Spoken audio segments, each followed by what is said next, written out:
Teacher! Misha crashes in, hand straight in an enthusiastic greeting, her voice loud and lively enough to wake the dead from their graves. I didn't do it that loud, but okay. She starts towards the teacher's desk with her bouncing step, hands energetically swinging with the rhythm. Muto, visibly dismayed at the interruption and Misha in general, slumps in his chair. Mikado. Misha stops in her tracks and looks around cluelessly, as if she's sensing from his tone that something's wrong, but has no idea what. Yes? We've talked about volume control before. Yes! But she doesn't lower her voice at all, and the teacher just rubs his thighs. So, I like that image of a man sitting at his desk just rubbing his thighs. So, what is it? We need help! We're running out of supplies for the festival stands! This is a distress! She waves a pink slip of paper she's holding around. So, get more supplies from the art room. What's the problem with that? Plywood! Plywood is always the problem! Last time we wanted more, there was only a little, but at that time we just took it all and went with that. Now there's like none left. So, do you know where there is some? I don't understand. How would I know? Shi-chan, I mean the president, thought that a teacher would know if there was plywood. Was she wrong? Muto looks like he's in great pain, frowning with his entire essence, and Misha doesn't get it at all. Looking at the two of them communicate is terrible, like looking at a man being tortured by drilling his skull open while blasting pop music at full volume at the same time. Is pop music still a thing? I'm afraid I have no idea if there's any plywood in the school, let alone where it would be if there was any. Ah, what should I do? Fuck me, you have to fuck me. Perhaps try and find Mr. Nomiya? Nomiya? I'm quite sure he would know where to find everything you need. You'd have to pry them from his cold dead hands, but that's a different matter. I don't have time! We're so busy! She holds her head with both of her hands, looking as despairing as it's possible for a person like her. Without even noticing, she crumples the note she's holding against her hair. I shouldn't even be fetching these things. There's so much to do and we're falling behind schedule. Muto looks at her gravely, then suddenly smiles. Oh no, what's he gonna do? Smiling doesn't really fit his face. I think it'd be better if he didn't. I wonder if you could get some temporary help? He switches to staring at me oh no, what's he gonna do to me? Focusedly, with a hard expression, as if trying to say, go fuck yourself, go make some friends. I guess I can give you a hand. You can? Thanks, Hee-chan, you're really nice! She pauses, does a double take, and then points at me with her finger, yelping, ah! And looking very puzzled. Come to think of it, what's Hee-chan doing here? Class is over, you should be having fun! We just had a little chat. Oh no, it's not detention, is it? Are you in trouble, Hee-chan? No, I'm not. Is Hee-chan in trouble, teacher? No, he's not.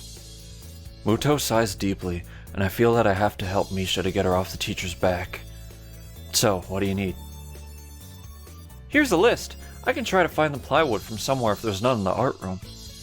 She offers me the note she's holding. I take it, hesitating a bit. I said I'd help you, but this has no implications on whether I'm joining the student council or not. Aww. Still, thanks, Hee-chan. Try to be quick. We're in a stall building streak now. We must hurry. She bounces out of the classroom, leaving me and the teacher looking at each other with something that feels like a silent agreement. Well, there you have it, Nikai. You have something to do now. That girl... Please don't sound so smug. Looking at that list with a number of items ranging from paint to plywood, that's not very far along the alphabet, all written with small, neat handwriting that is undoubtedly Shizune's, I heave a sigh. I'll be going then. Waving that long list limply at the teacher, I exit to the hallway. Or did I give him like a yoo-hoo on the way out? The classrooms closest to ours are designated belonging to classes 3-1 and 3-2 on the right side, and 3-4 on the left side, each door looking exactly the same. Further down the corridor with identical doors are rooms that I didn't think were used for classes. I guess the art room's not a classroom as such. I carefully push open the furthest door and peek in. It's a classroom, but it seems rather badly kept or not in use. Am I in the right place? Desks and chairs are all around the room. A thin layer of dust settled on them. There are some easels in the corner, so at least this looks like the right place. The room is flushed in sunlight from the big windows, shadows creeping all over the desks. Specks of dust are dancing in the stagnant air, making the beams of light almost visible. Jokingly, I call into the empty room. Anybody ho? Something catches my eye, and I stop mid-sentence, sort of. I also sort of rambled a bit there. Makes it even more embarrassing.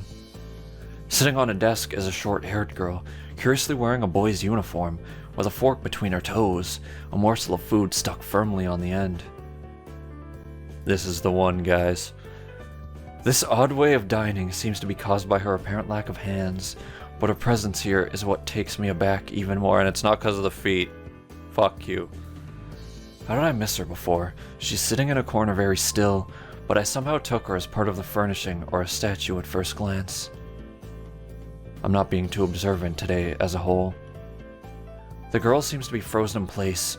Yeah, it's a visual novel, it doesn't animate much, staring at me with her huge eyes like a rabbit in headlights.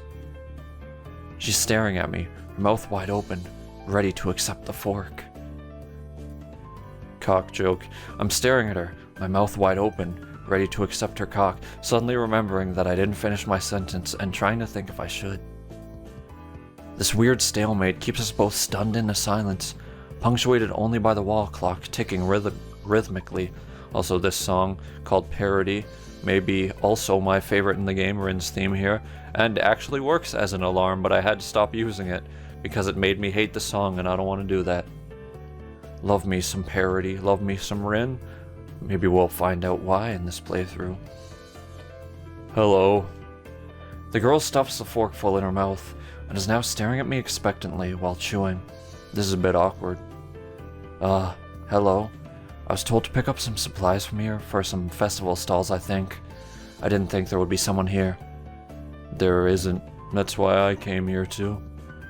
She picks up another forkful. Doesn't that mean you're here then?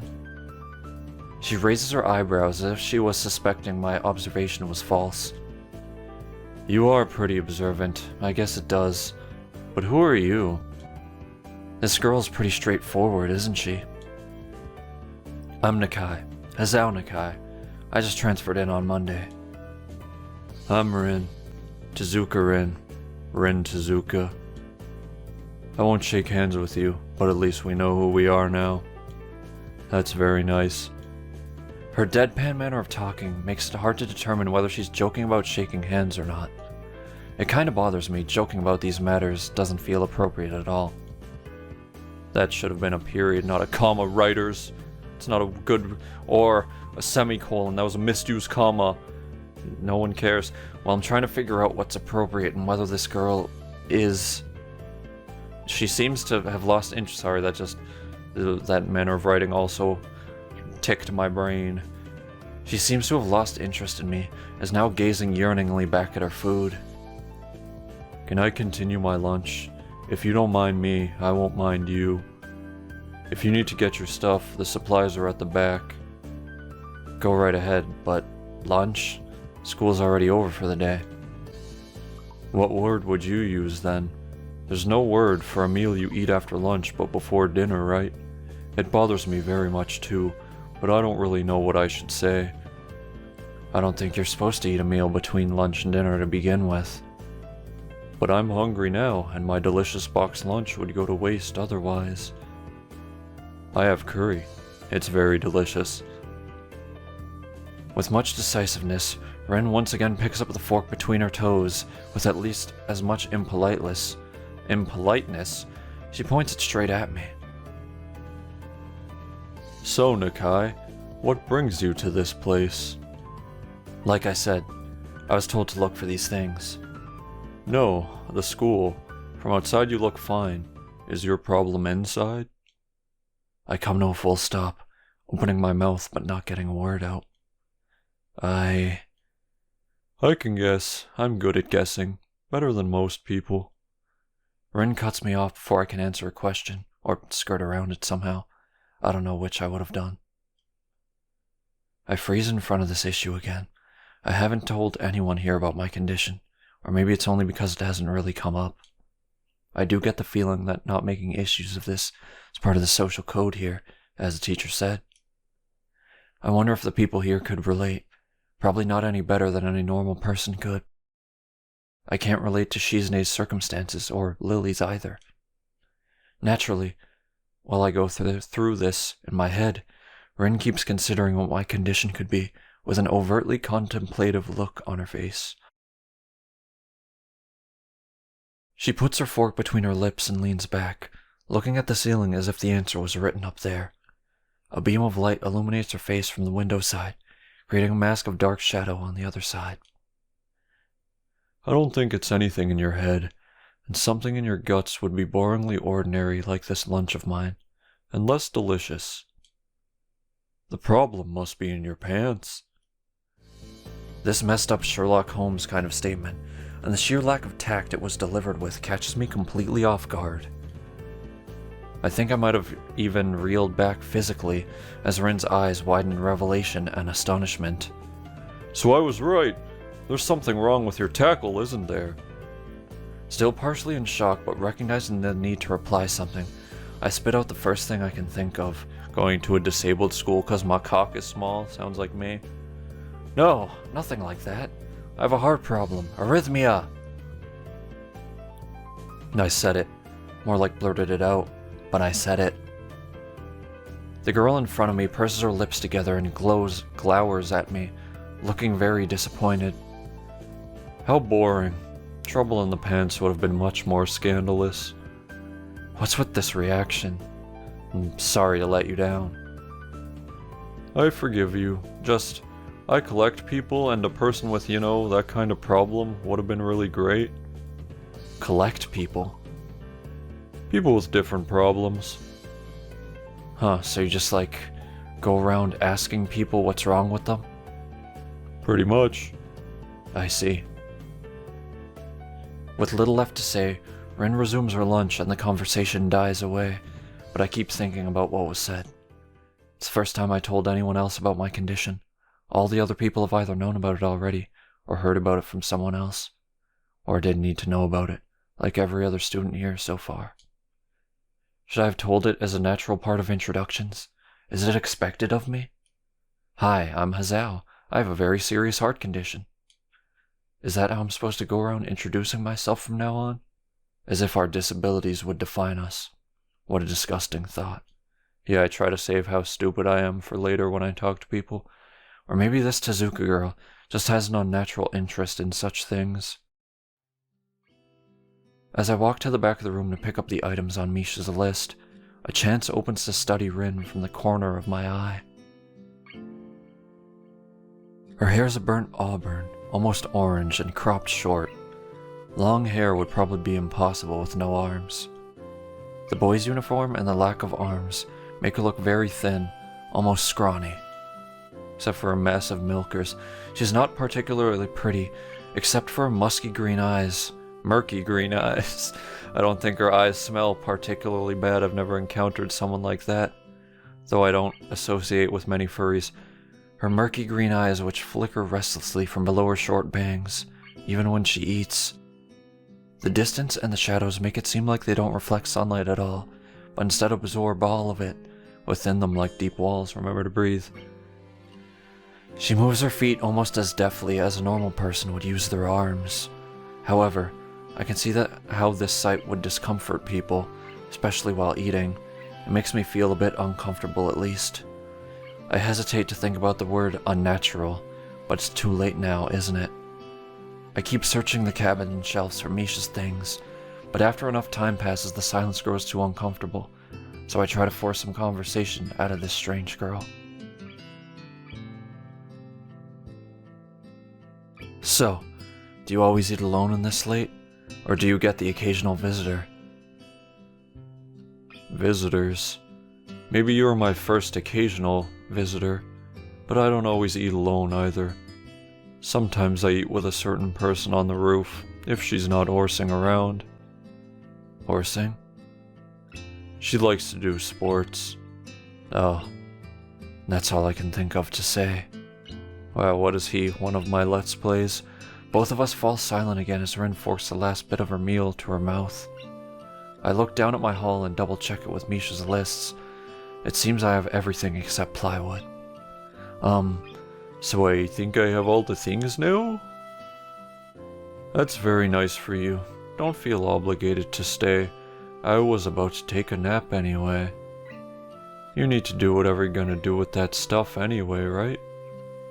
Or perhaps you'd like to watch girls sleeping?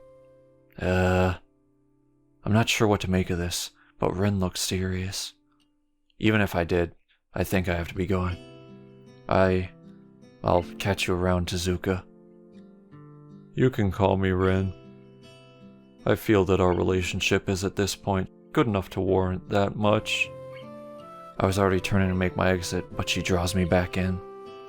Fine then, I'm Hazao. Then you are. Rin looks at me hard in the eyes, but that intimidating feeling you get when someone stares at you isn't there. It's like she's actually not looking at me at all.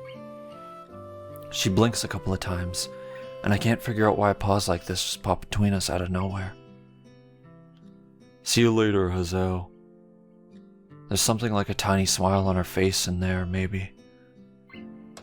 I quietly back out of the room. As I shut the door in front of my face, I whisper to myself, what an intriguing person. From inside, I hear a muffled sing-song voice. I heard that. What did she hear? I jump at the sudden appearance of Misha, who I had not heard approaching despite the completely empty hallway.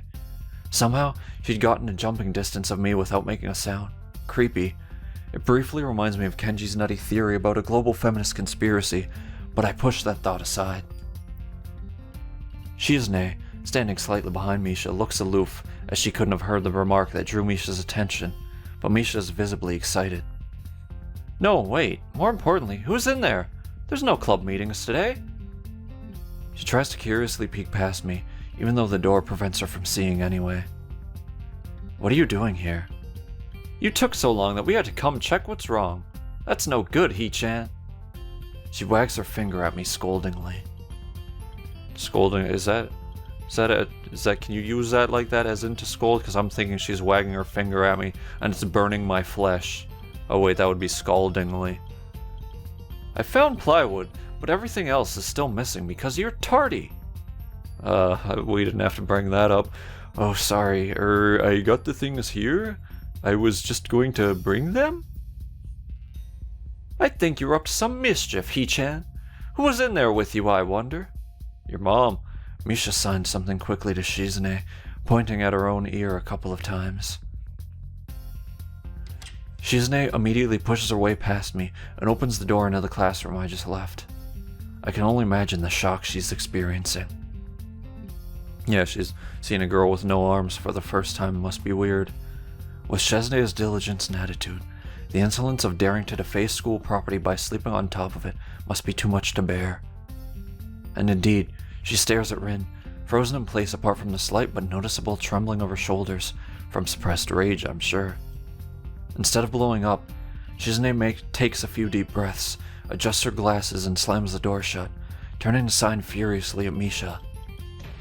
Maybe she did just blow up, but I can't understand it. She shoots a very loaded stare at me too, as if it was somehow my fault that Ren is sleeping on one of the tables. I hope she's not getting any funny ideas about the reason of my tardiness. Hello? Rin's voice comes from the other side of the door, and it takes a few eye blinks to realize she might have trouble opening it. I open the door to find Rin directly behind it, looking at us with a half-interested, half-sleepy face. Hello? Miss Tezuka, what do you think you were doing? You absolutely are not permitted to use school property for such, disgraceful activity. It sure is suddenly very crowded in here. I didn't know I was this popular. It's hard to say whether she's happy or unhappy about this turn of events. At any rate, she ignores Shizune/Misha's scolding, so they have no choice but to drop the issue. Shizune taps Misha's shoulder, points at Rin, and makes some quick signs. Popularity aside, please don't do that anymore. Anyway, how's your project going? Will it be done for the festival? Rin looks at them blankly, apparently at ease under the pressure of Shizune's cold stare is putting on her. I keep wondering about that myself too. And? We'll think about it harder. As Misha signs a reply to Shizune, her face turns into an unsatisfied frown. Miss Tezuka, please try to take this seriously. It'll be a disaster if the wall looks like someone threw up their lunch onto it. Rin nods assertively. We'll think more seriously.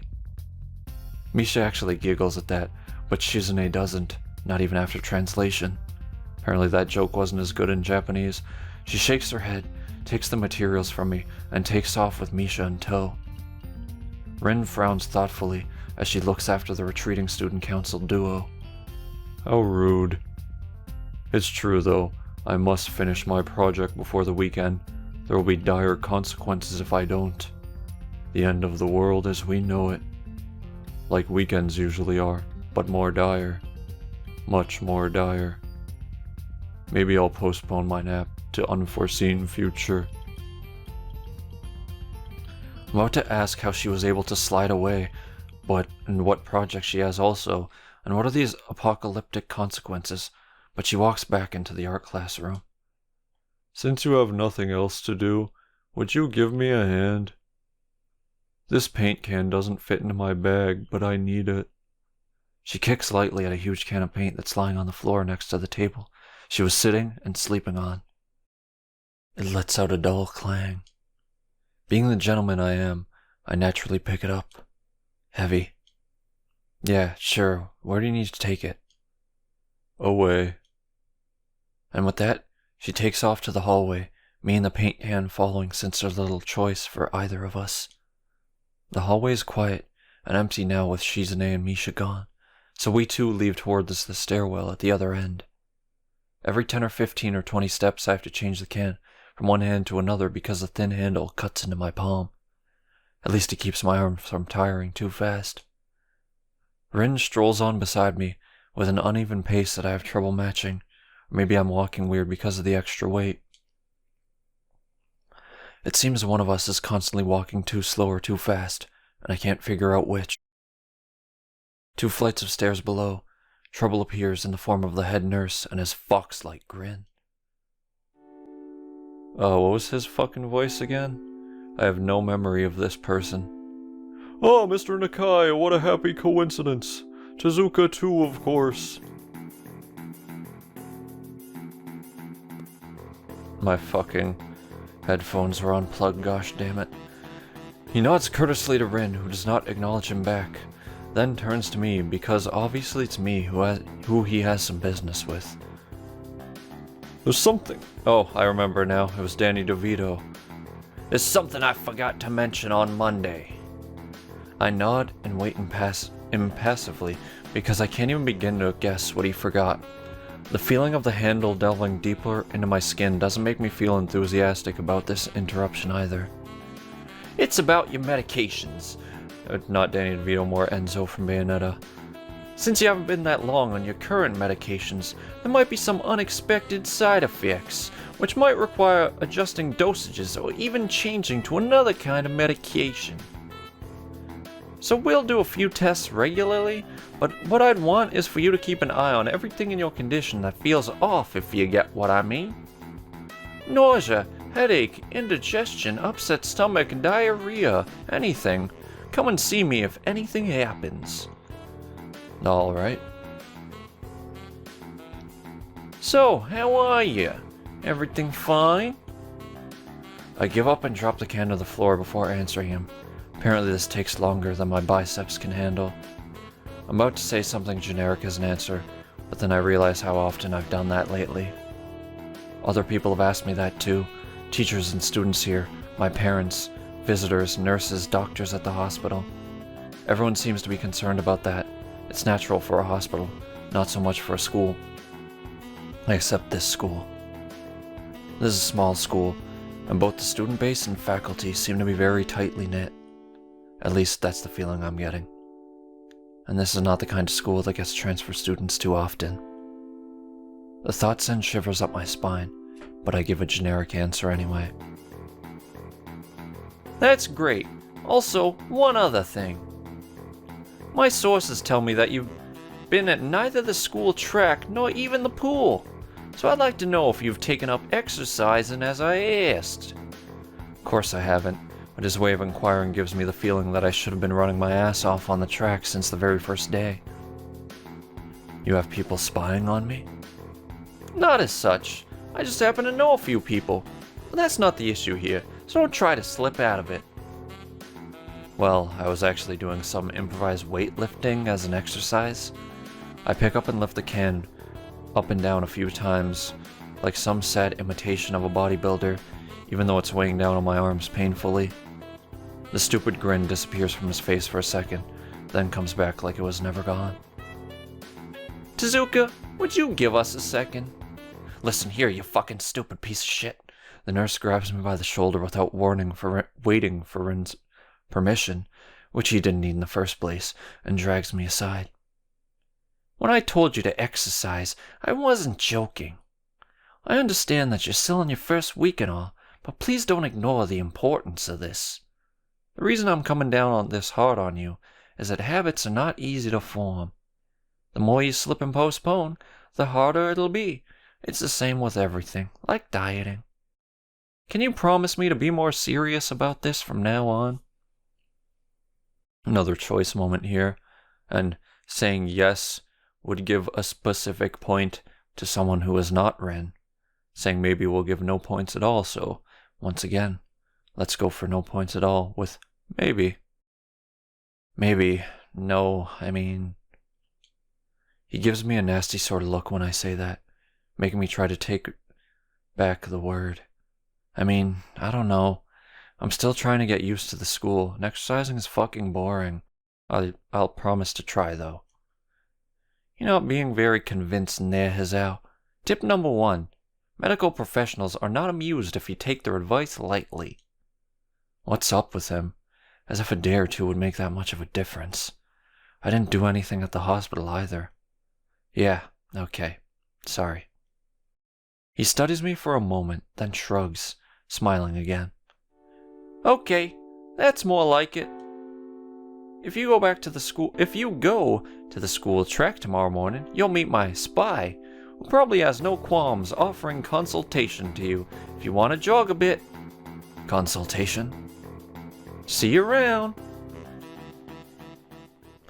He leaves with a wave of his hand and no answer, and I walk to Rin, who has been waiting, idly leaning against the hallway wall and staring at the pale lighting fixtures in the ceiling. Even when I approach, she doesn't move her eyes off them. Are you getting medications for your heart thingy? Were you listening? It comes out more accusatory than I intended, accidentally lashing out on her.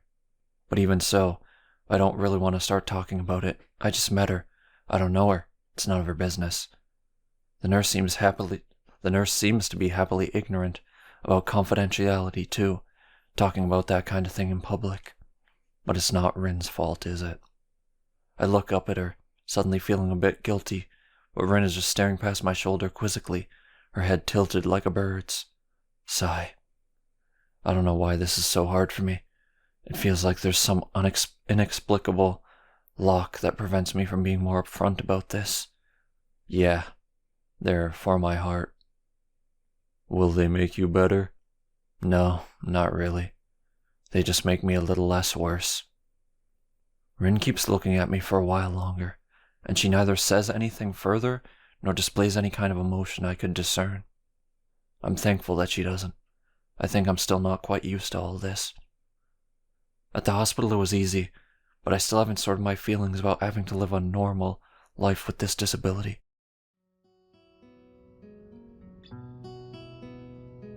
We leave the main building, and Rin leads us onwards towards the dorm. We stop at the small patch of greenery in front of the dorm building. The dorm is built on slightly elevated ground, with a wall and a few trees that everyone has to circle around every time they come or go. It's probably the only inconvenient design in the school. The entire wall, made of the same kind of bricks as the building itself, has been covered with some sort of a painting. Most of it is still mere sketches, quick lines drawn with black and white against the gray plastering that covers almost the entire length of the wall. Some places look a bit more flourished. I'm a bit distracted right now because I'm getting into this song right here, vibing out to some air guitar. Of course, as soon as I say that and stop to listen, it stops. Or has a rest, rather. Most of it is still mere sketches, quick lines drawn with black and white against the gray plastering that covers almost the entire length of the wall, but some places look a bit more finished. There are human faces and legs and hands. I can't quite say what the painting as a whole might portray. Stacks of what seem to be paint cans are arranged in piles on the ground beside the wall. See, the left side is hardly off the ground yet. It's because I couldn't get in the mood yesterday, so I gave up and went to meditate instead. Then it was suddenly morning. Boy, do I know that feeling, Rin. I have to work on it, but the guys from art class are helping with the negative spaces and base surfaces whenever, which is a problem. It's easier to paint big areas if there are a lot of people with hands. The reach is better, and it's faster too. She goes on a tangent of a tangent, waving a little with her arm, or whatever of it there actually is, to demonstrate even though I got that point already. The white cotton of her sleeve flaps around, and it makes me think it could look sadder than it does. But it makes me feel out of place, like almost every tangible reminder of the student base's special properties has in the past few days. This girl doesn't notice my dreary feelings, of course, or the fact that she lost me a while ago already, just keeps on blabbering. So that's why I'm trying to figure out if there's something I need to figure out, and then figure that out before it's too late and all hope is lost. Why would the hope be lost? Because paint has to be painted, and then it has to dry, and then it has to be painted over with another kind of paint. It takes time. She finally stops, apparently thinking she made some kind of a statement that makes sense. I think it's best to start from the top. So, this is your project? You did this? Yes. Yes. All of it? Yes. Nice, but I stumble with my words, suddenly feeling like I've walked straight into the minefield of political incorrectness. It's okay. You can say it. I probably won't get mad. I blush really hard. I don't really know what would be the right thing to say, if any. It feels like I'm way more sensitive than Rin is, though. This is really awkward. Don't you want to ask? How do you paint without hands? See, I'm an easy person to talk to, right? With my feet? I almost guessed that already, but isn't that hard to do? You're good at guessing. Anyway, I don't think it is, but maybe I'm used to it by now. I can't get my mind around the fact that she could be an artist, but seeing how adept she was using her feet to eat, I figure painting might not be a problem either. Neither of us has anything more to add to the subject. The afternoon light works pretty well. I was afraid it would look too flat, but it's not like that after all. I think it's actually pretty interesting. I wanted to see what it looks like in dim light. Do you think it's flat? Well, paintings tend to be flat. Not like that flat, you know, flat. Like some people are. No substance, no meat where there should be some. I know a few girls who, okay, I get it, but I couldn't really tell. I'm not that good with art. I can't name many artists or artistic terms. So I don't really have anything to say.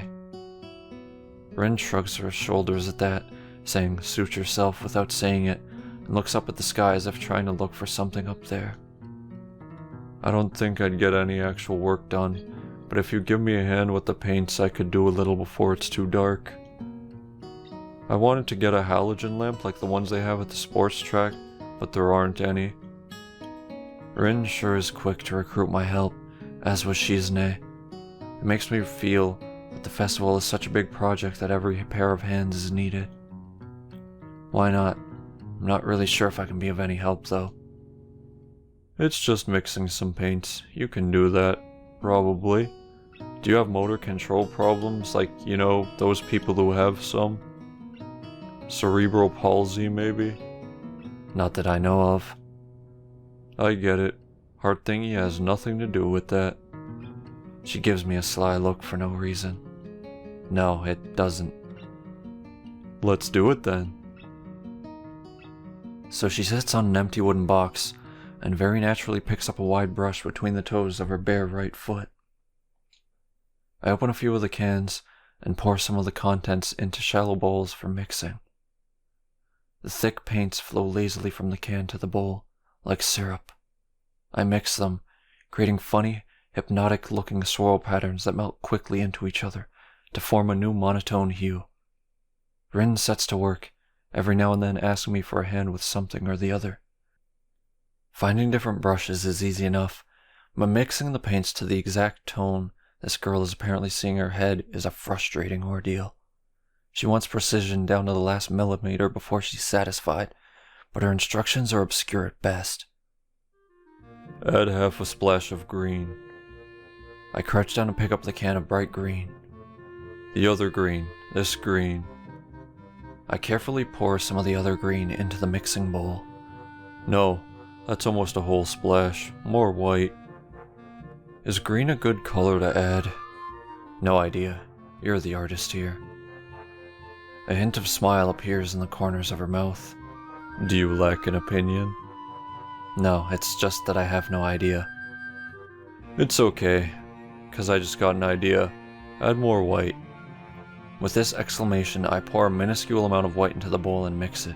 It looks slightly whiter. That's not good. It has to be like the color when you wake up and you know that you saw the meaning of life in your dream but can't remember it. Maybe it's yellow. Despite the impossibility of mixing a color like the change of seasons or any other nonsense that's being imposed on me, I find myself enjoying it more than I thought I would. Seeing a painting being born on a plastered wall feels like magic. I spend the moments I have between mixing paints, crouching down on the paving, just looking at her work.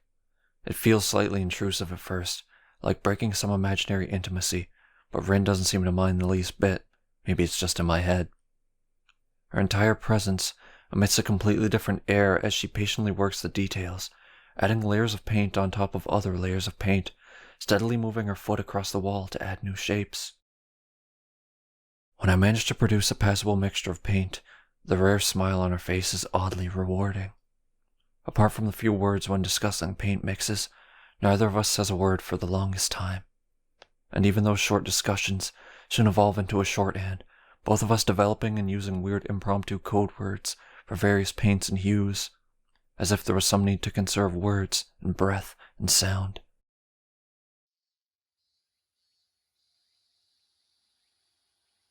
We stay there late into the evening until it becomes too dark to paint properly.